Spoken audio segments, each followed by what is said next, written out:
It is time to rank every team in the NFL, see what neighborhood they belong in. It is time, Anthony, for our NFL tier rankings.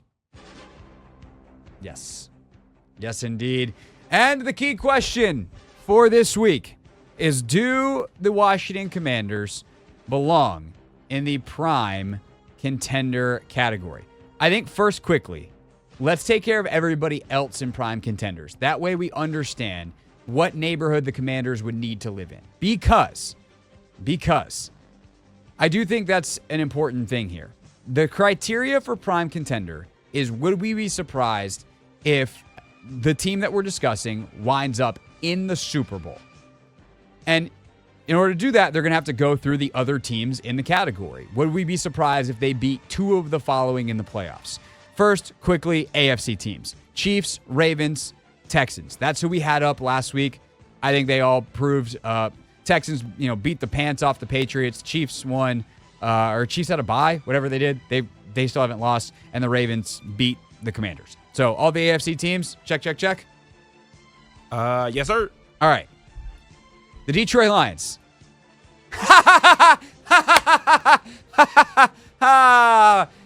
Jerry, you thought you could distract us with your little radio snafu today about what happened to your football team? No, you lost 47-9 to the Detroit Lions. Detroit Lions, even though they lost Aiden Hutchinson. That part, not funny. That part sucks. But Lions, shickety check, they get to stay. Yes? Yes. Okay. The Minnesota Vikings, they had a bye week. So what are we supposed to do here? Nothing. Yeah. They stay. The Green Bay Packers. They won fairly handily. Cool. They get to stay. Nobody dropped some prime contenders this week. That's the first time that's happened in a while. Nope.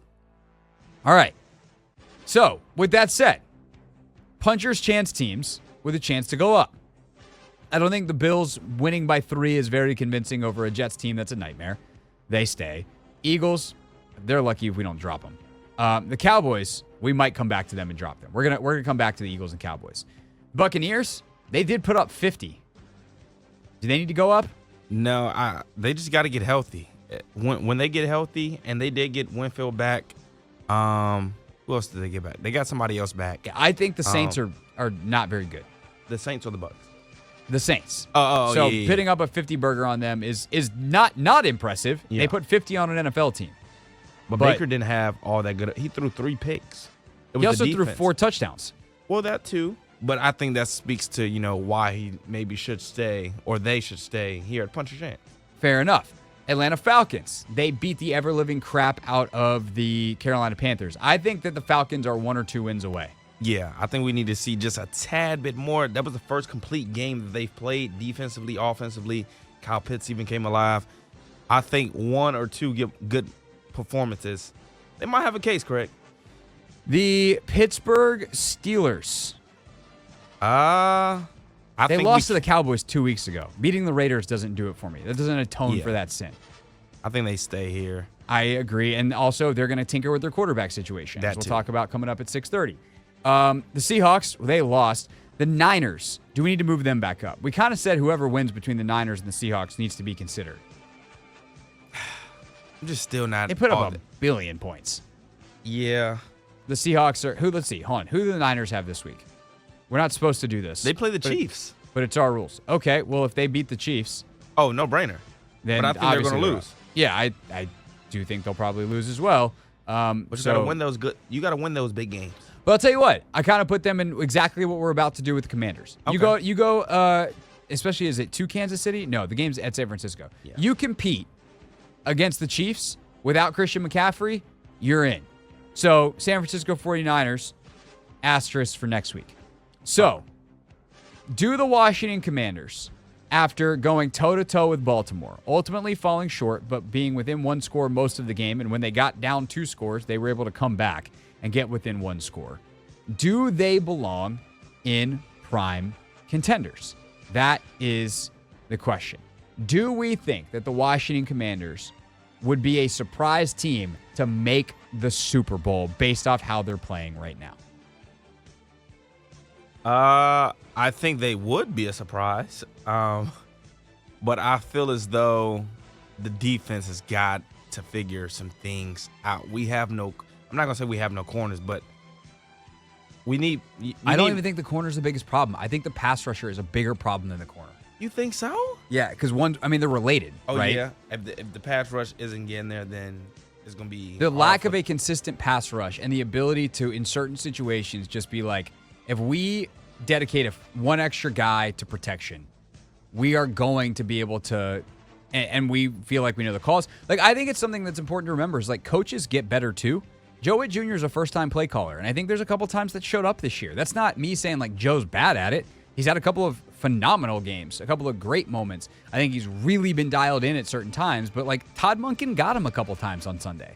And Lamar, frankly, got him a couple times. But it's easier to do that when you're Baltimore and you have all of the weapons and you have all these guys. I mean, they can get Mark Andrews in a one-on-one. They got Isaiah Likely on Michael Walker at one point. They're running Zay Flowers against literally everyone across the field one-on-one. And a lot of teams can't do that because, Joe Witt calls man, okay, we're going to man up and they'll be fine against the very best in the league with a quarterback who's super accurate and locked in like he was on Sunday and is great at leading guys on these crossing routes. Like he's throwing perfect ball after perfect ball. And you have to slow down your rush because you're terrified of getting out of a lane and letting him run. Like, there's just too much to account for. And Logan talked about this morning in a way that was really smart, and I want to get into this a little bit more tomorrow. Like, it's so easy when you watch film to be like, oh, well, he should have done that.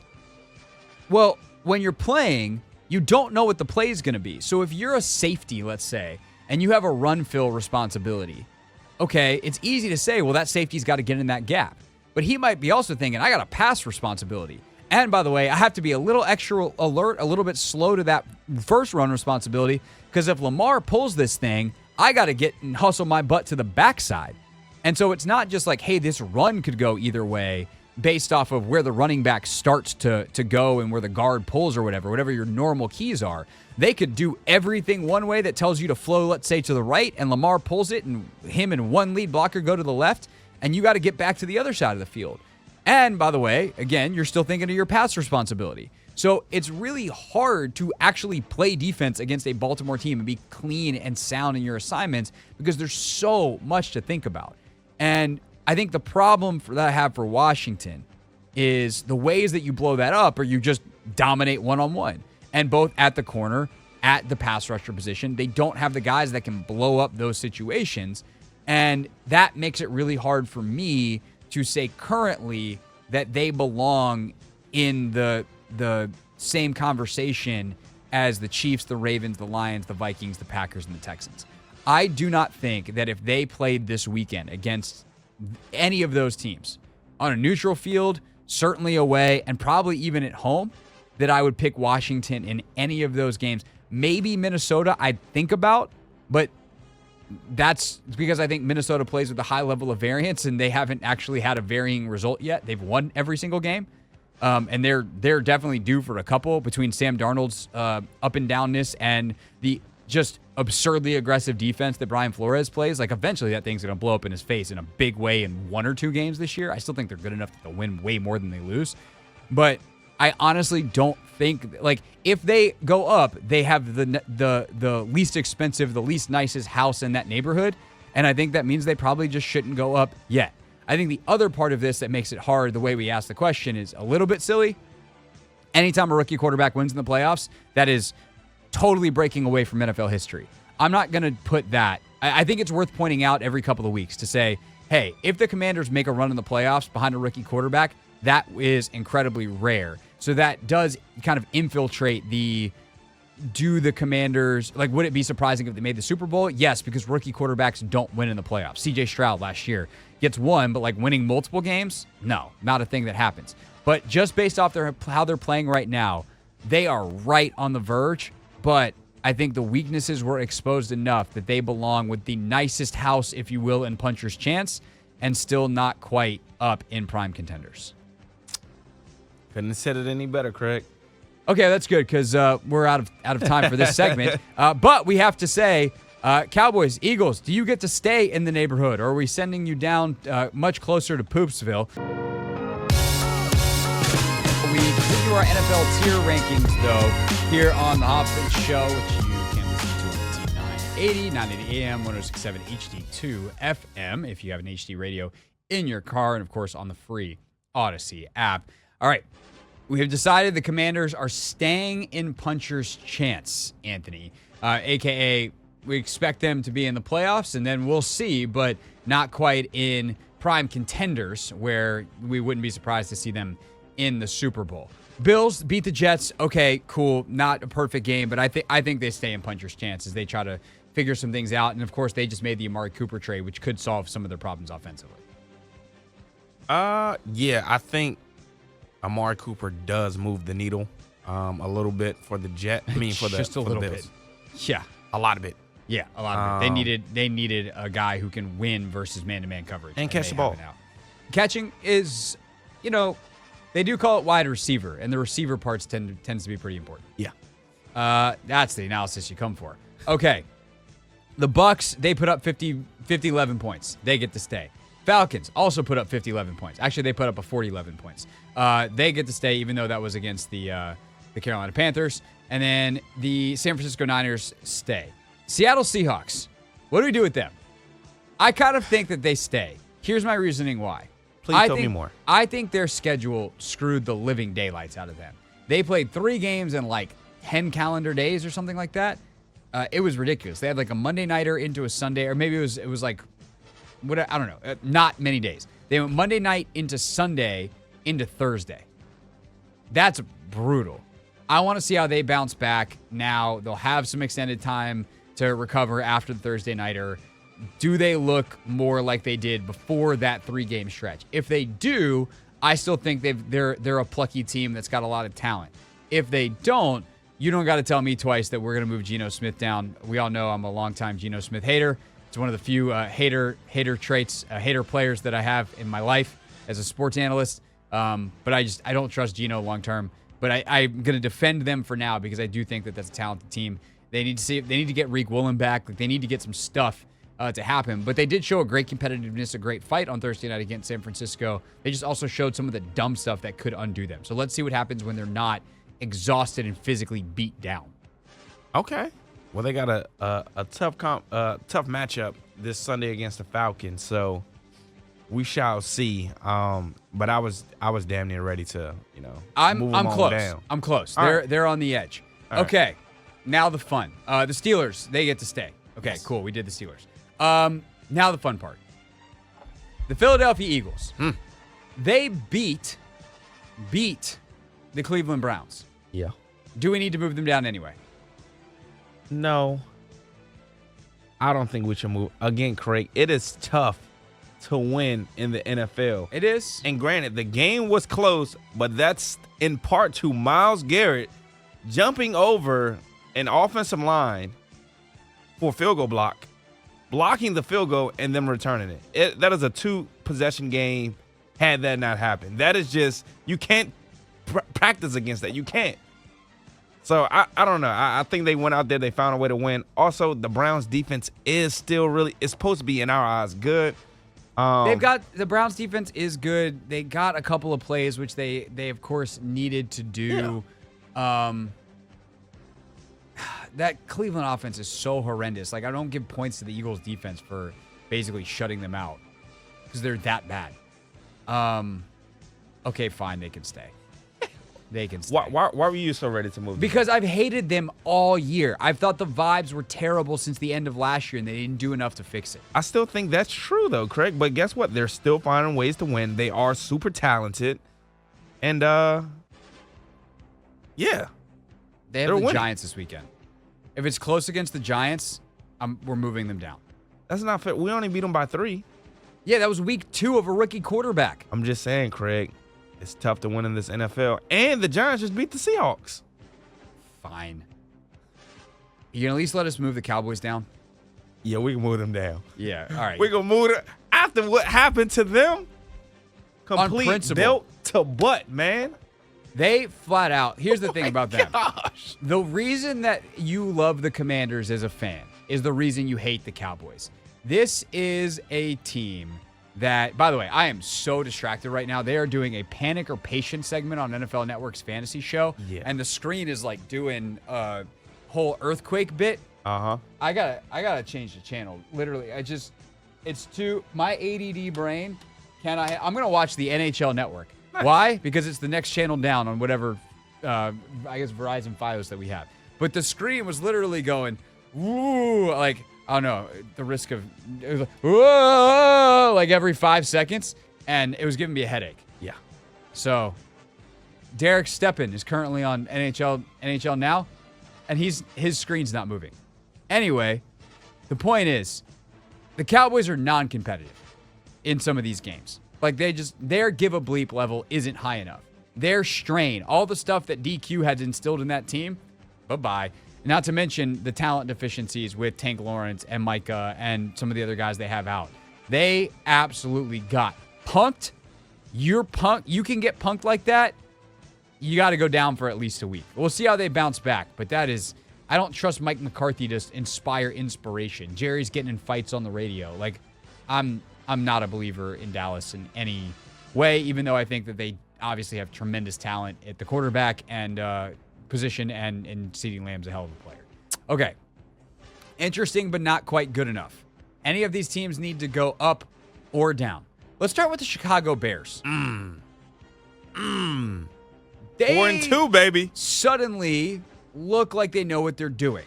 They also look like they know what they're doing against the Carolina Panthers and the Jacksonville Jaguars. Yeah. They've beaten one-win teams. That's it. All their wins have come against one-win teams. Which is absolutely wild. And then, of course, they have a bye coming into the Washington game. Yeah. So I don't know what to do. I mean, the closest you can get to a bye in the NFL outside of Cleveland, and even with Cleveland, might be the Carolina Panthers. So, we'll see what Washington can do on Sunday. Famous last words. But do the Bears, like, if Caleb is going to play like this, obviously they need to come up. Here's the reason I think that we actually should realistically move them up. Their defense, I believe it is now 12 of 13 games, giving up 21 points or less. That is a reliably fantastic unit. The entire NFC North ranks in the top 4 in takeaways. AKA they're 1 through 4? Yes. That's bananas. Crazy. But yes, I'm all in for moving the Bears up again, coming into the season. Last season, everybody talked about their defense. We were just waiting for the offense to catch up. And it looks like they're hitting their stride. Keenan Allen's back. He had 2 tuds. Cole Kmet, a revelation of him. You still have DJ Moore, Swift. It's a little scary. I'm not going to lie, Craig. Yeah, they got a lot of weapons. They got a lot of things. dudes. It's going to come down to whether Caleb can be consistent. Yep. And then this running game, does it support him? Like, Caleb needs some help. Yeah. And the running game is the help. They can get the running game going, and they're starting to they started to reel in some of their play calling, not put it quite as much on Caleb. They're starting to make some stuff easier for him, and that's allowing him to shine in a major way. Okay. The only other team that I think needs to be considered for going up, unless I'm overlooking somebody, is the Cincinnati Bengals. They were wholly unimpressive in beating the Giants. I do think long-term they have an elite defense, but I think because they were wholly unimpressive in beating the Giants, they have to stay for another week. I'm sorry. You don't get to go into MetLife, barely survive, really win 10-3 until Chase Brown rips one off at the very end to make it cosmetically a little bit better and call yourself a legitimate chance to make the AFC title game. Yeah, I think don't they only have 2 wins though? You're right. Yeah.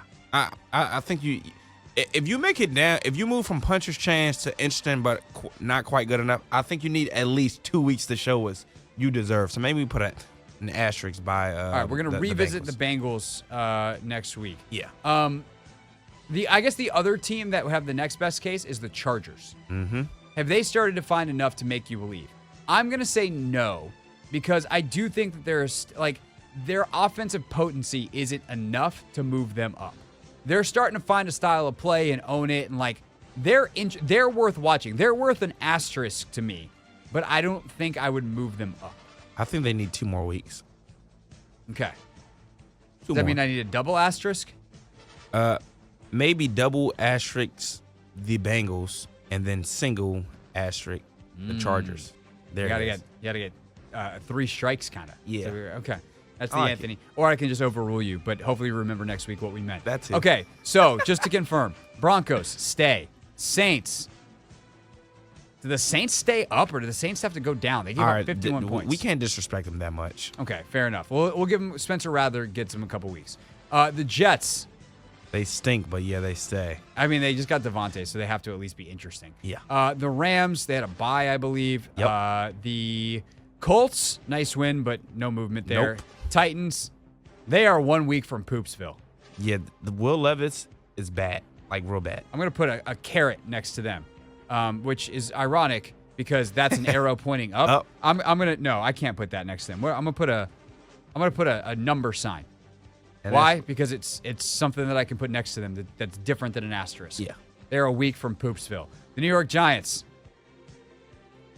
Their defense is good enough that they get to stay. Yeah. Cardinals, they're a dumpster fire, but they're entertaining, and you never know what you're going to get. The Panthers are fighting to stay respectable. If Washington beats them by 100, they're going to go down, but whatever. The Patriots, they have the new quarterback exemption. Drake May, they were better this week than they were the previous. Yep. Jaguars stink. Man, you go back down to Poopsville. We let you out. Stink. We let you out the house. Go back inside. You're regrounded. Jaguars down to no chance. The Dolphins. I respect their defense. What did they even do last week? The Dolphins? Did they have a bye last week? Yeah, they did. They did. Okay. So they're at Indy, and they could get Tua back the week after that. Yeah, week 9. So if they can be competitive this week, we'll keep them up awaiting the Tua decision and see how they play there. And then, obviously, we move the Cowboys down. Cleveland, you stay. Vegas, you stay. Jags, you join them. Those are your 3 teams in no chance. Those are our tier rankings for Week 7 in the NFL. We'll do it again next Tuesday at 6 o'clock. What's up, kiddos? It's your boy Clinton Yates from ESPN. It's the Hoffman Show on the Team 980.